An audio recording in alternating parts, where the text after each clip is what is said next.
Isn't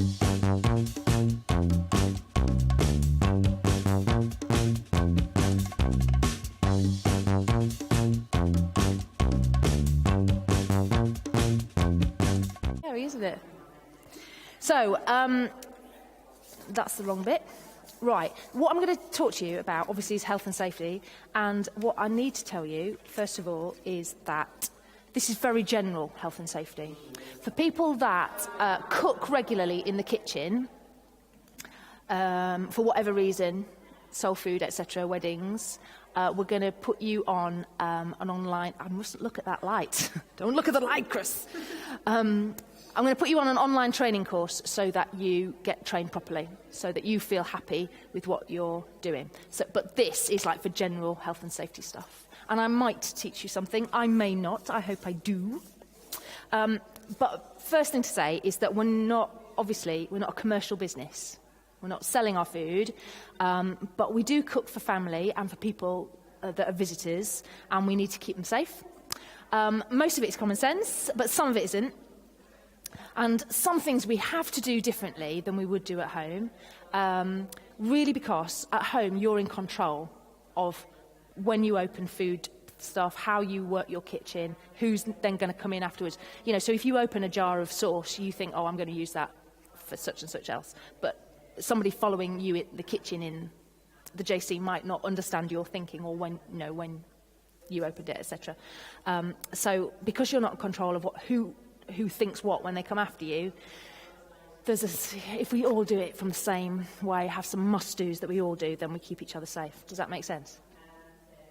So what I'm going to talk about is things to do with you, things to do with the kitchen, and things to do with food safety.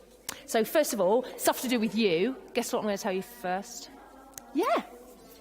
Wash your hands. So I went on this online safety course, and I've never washed my hands so much since. I'm always washing my hands. So wash your hands with soap and hot water. Now, hot water isn't always available at the JC. So there we are. But always wash it with soap, and then dry them with the paper towels rather than a tea towel, because then you can just throw the paper towels away. It's true, though, isn't it? Paper towels, throw it away. If you cut yourself, don't use Savlon to dress that wound, because, evidently, and other makes are available, it can be like a chemical thing, because it's a chemical thing, and it could get in the food and contaminate your food. So, if you do cut yourself, use the blue catering plasters, and they're blue because if they fall out into the food, you can see. That's nice. So, yeah, and obviously, if it's horrendous, then we will take you to hospital. It's all okay. I expect you to go on. And yes, there's an accident book. Isn't this exciting? It's like there's a process in everything. If you haven't been well with either a tummy upset or diarrhea or something like that, you're meant to not turn up to handle food within the next 48 hours, which is quite a long time, and you might have felt well for a lot of that. But that's just a thing. And I'm saying that that's a rule to follow, even if you're meant to be cooking for hundreds. We will just have to cope. As long as you let us know, you know, but I think it's important to... No, you're fine, as long as you keep your hands... Yeah. And yeah, it's just kind of like bugs that cause food poisoning, or bugs that are... It's tummy bugs, really, that we're talking about. You can't get out of it that easily. Hair, keep your long hair back. I did think about hair nets, but I decided not to. I am going to invest in a bumper pack of Primark's best hair bands, I reckon, to have available. And Mel just said, and don't use the front of the oven as a mirror to put your hair back on. But actually I do. But maybe you could use the toilets. But yeah, keep your hair back. Things to do with the kitchen. So, you know when you're cleaning, we have the pink cloths to clean up with. They are what is known as disposable.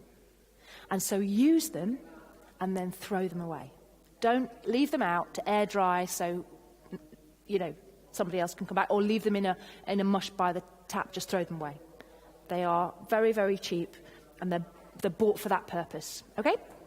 Same with tea cloths. If you come along and a lot of us, I bet, are part of the do drying up and washing up as part of the things that we do. So if you use tea towels as part of that, then make sure that one person takes them all home, or several, doesn't matter, but make sure that they all go home to be laundered after your session. Again, don't leave them to air dry so that somebody, because you know that you might have only used it to wash up 2 or 3 mugs.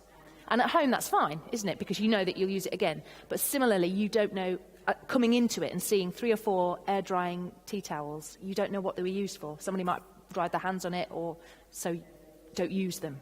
So if you can remember to take them home, take responsibility and wash them, bring them back, ace. Oh, good question. Well, I always wash towels and things like that at 60 degrees. That's what I do. Because it's a thing that I do. High temperature kills things. Let's go with that, especially as I'm being recorded. Emptying bins. This is another thing that, again, at home, if you had half a bin bag full, you wouldn't empty it until it was full. But here, please can you, after your session, empty the bin. Get rid of it, because the thing is, if they hang about, you just don't know when the next person's going to deal with it. And to come in and start cooking and have a bag full of peelings or a bag full of even coffee grounds, it's just like, oh, just get rid and start, put a new bin bag in and move on from there. I mean, we had a situation in the summer where I think it was voted or something, where there was just flies. It was nasty. So just let's do that every time. So if you're in charge of a session and you're cooking, empty the bins, put a new bin bag in, and you know where the new bin bags are. Not bean bags, bin bags. Okay, physical dangers in the kitchen. Any damaged equipment that you come across, let Ben or I know. There's a whiteboard that you know about. So write stuff up on the right whiteboard as a message that something such and such is broken. Tidying away the bins. Be careful if you are cooking and you're using the big cooker. Just be careful with the heavy trays. We had Mel. I'm saying that because she sat there. Mel had a heavy tray and it was high up in the oven and it really caused her problems with her shoulders. You know about that, Jane. You've got to keep it so it's usable to you. Unless you've got a very tall person with you who can do it, use people by all means. But if it's you on your own, just keep it central, keep it safe. Don't try and lift above your head.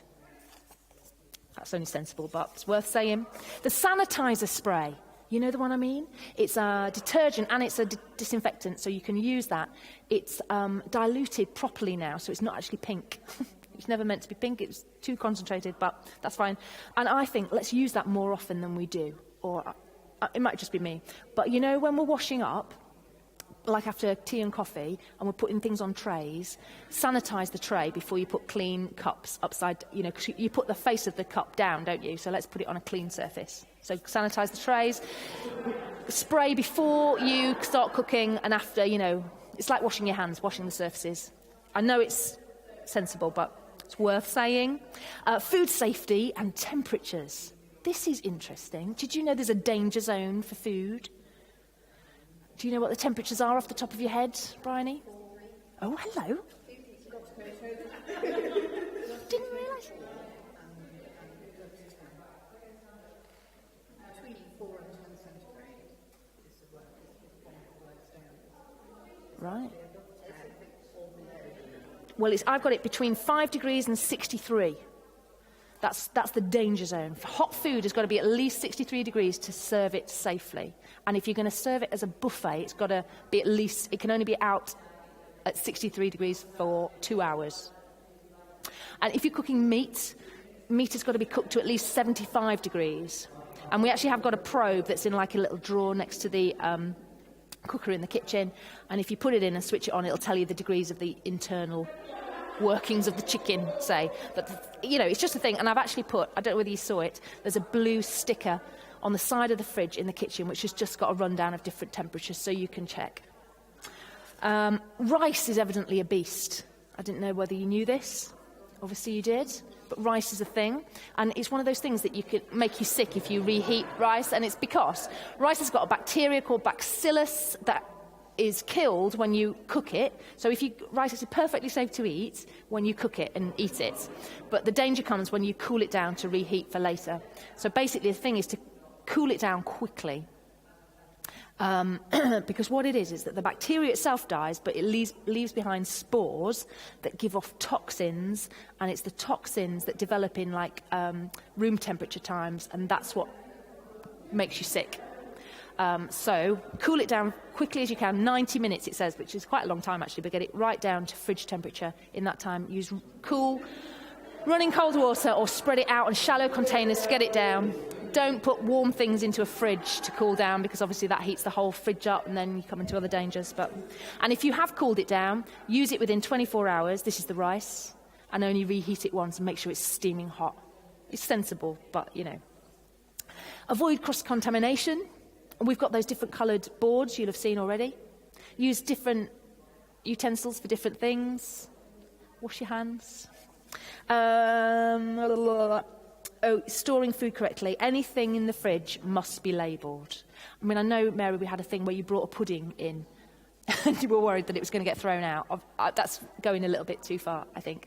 But if you're borrowing the fridge and to put something in for 2 hours, that's fine. Don't feel you have to label it. But if you open anything, let's put a label on it. Whether it's milk, whether it's a tub of cream or cheese, whatever it is, let's just label it. So people know when it was opened, and then they can make a judgment as to whether it's still fresh. That's fair enough, isn't it? And if you come across stuff that you think, ooh, throw it away, feel free to throw it away. Feel free to take it home. If you're cooking and you've got a little bit of cheese left, you know, take it home. It's fine. If you are cooking and bringing stuff into the JC kitchen, raw meat goes on the lower shelves. Again, it's really obvious, but make sure it's raw stuff is down below and the cooked stuff is above it. And never wash raw chicken. So if you're using raw chicken, just don't wash it at all. It was a thing that we were taught at some point in my life. I was taught to wash it, but just don't. Because the water splashes against it and splashes bacteria on other surfaces, and it's just nasty. Because chicken is quite a thing. Obviously needs to be properly cooked. And that's kind of it, really. I've come to the end of my notes. Has anybody got any questions, health and safety related? Go on, ask me a question.